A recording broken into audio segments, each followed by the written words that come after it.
ആണ് മത്സരിക്കാൻ വന്നതോടുകൂടി ശ്രീ ബൽദേവ് സച്ചിദാനന്ദൻ. പക്ഷേ ഇതുകൊണ്ടൊന്നും നിങ്ങൾ ആഗ്രഹിക്കേണ്ട ഒരു വിജയം അവിടെ ഉറപ്പായി എന്ന്. അത് UDFന്റെ ഒരു സീറ്റ് തന്നെയാണ് നിലമ്പൂർ.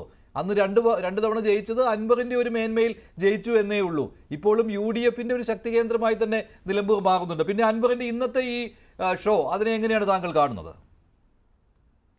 ഇടതുപക്ഷ ജനാധിപത്യ മുന്നണിയെ സംബന്ധിച്ചിടത്തോളം കഴിഞ്ഞ കുറെ വർഷങ്ങളായിട്ട് ഞങ്ങൾക്കൊരു തലവേദനയായിരുന്നു അൻവർ. ഞങ്ങൾക്ക് ആ തലവേദന എന്നേക്കുമായിട്ട് PV അൻവറിന്റെ തലവേദന ഇല്ലാതായിരിക്കുകയാണ്. പിന്നെ നിലമ്പൂർ മണ്ഡലം ഞാൻ പണ്ടൊരു ചർച്ചയിലും പറഞ്ഞാണ്, ഞങ്ങളെ സംബന്ധിച്ച് വലിയ തലവേദന ഒന്നുള്ള മണ്ഡലമല്ല, ബാലികേറാമലയുമല്ല. അത് 1965 നിലവിൽ വന്ന് അന്ന് ഞങ്ങൾ ജയിച്ചതാണ്. അതിനുശേഷം 67 ഞങ്ങൾ ജയിച്ചതാണ്. എത്രയോ വർഷങ്ങൾ ആയിക്കോട്ടെ, ഞങ്ങൾ അതിനുശേഷം 1987 ആര്യാടത്തേക്ക് ഞങ്ങൾ അവിടെ ജയിച്ചിട്ടുണ്ട്. അതുപോട്ടെ, ഇപ്പൊ നിലവിൽ എന്ത് സാഹചര്യമായിരുന്നാലും ഇപ്പോഴത്തെ രാഷ്ട്രീയ സാഹചര്യത്തിൽ അൻവർ ഉയർത്തിവിടുന്ന ഈ കാറ്റ് ഇത് ചായക്കോപ്പയിൽ കൊടുക്കാറ്റ് മാത്രമാണ്.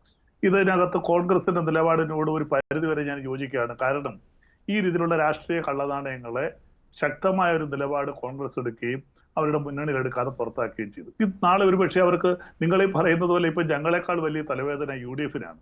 അൻവറിന്റെ മുന്നണിയിൽ എടുത്താൽ അവർ ഒറ്റ കാര്യം കൊണ്ട് തന്നെ മുന്നണി ശിഥിലമാകും എന്നുള്ള ബോധം കോൺഗ്രസിലെ കുറെ നേതാക്കന്മാർക്കുണ്ട്. ആ ഒരു തിരിച്ചറിവാണ് അൻവറിന്റെ പുറത്തു നിർത്തിയിരിക്കുന്നത്.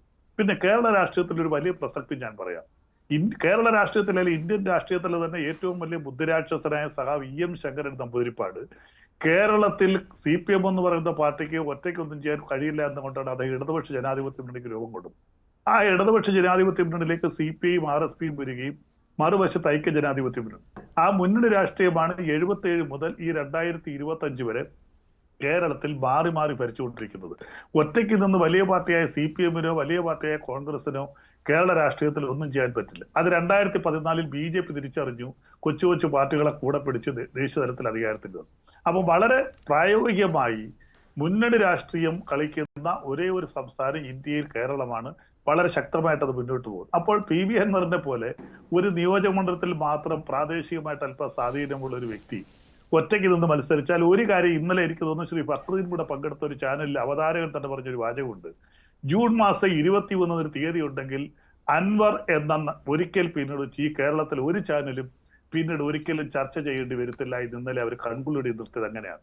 എനിക്കും അത് തന്നെയാണ് പറയാനുള്ളത്. ഇതോടുകൂടി ഈ ഒരു രാഷ്ട്രീയം, ഇതൊക്കെ ഇങ്ങനെയുള്ള ഈ കള്ളനാണയങ്ങളൊക്കെ രാഷ്ട്രീയത്തിൽ താങ്കൾ പറഞ്ഞതിനോട് ഞാനും യോജിക്കുകയാണ്. കാരണം അൻവർ എന്നുള്ള ഈ രീതിയിലാണ് ഒരു രാഷ്ട്രീയക്കാരൻ പ്രവർത്തിക്കേണ്ടത് എങ്കിൽ അത് അൻവർ ശരിയായ ദിശയിലല്ല.